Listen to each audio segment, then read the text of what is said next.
Mga bro, grabe ang pasabog ngayong Balikatan 2025. Ang US Marine Corps ay nagdala ng kanilang Navy Marine Expeditionary Ship Interdiction System o NMESIS dito mismo sa Pilipinas.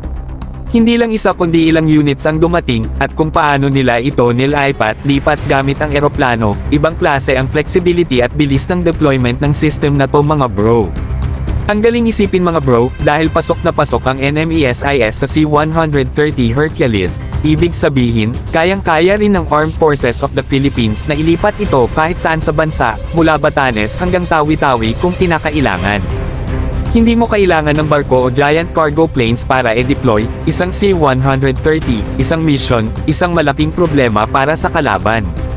Kung iisipin mga bro, perfect complement itong NMESIS sa malalaking BrahMos coastal batteries natin. Yung BrahMos kasi, dahil sa laki niya, kailangan pa ng barko o super laki ng eroplano para ilipat.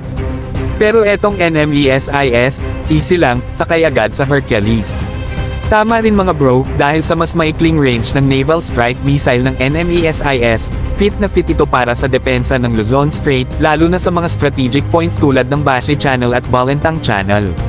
Saktong-sakto ito para sa likas nating pangangailangan, lalo na sa archipelagic defense natin. Kumbaga sa basketball, NMESIS ang maliksi nating point guard. Huwag natin kalimutan mga bro, ang archipelagic defense concept ng Pilipinas ay sumasakop sa buong EEZ natin, kabilang na dyan ang malaking bahagi ng Luzon Strait na naghihiwalay sa atin at Taiwan. Kaya kung mayroon tayong sariling NMESIS units, hindi basta-basta makakalapit ang mga may balak manghimasok, lalo na ang mga Chinese ships na may masamang balak.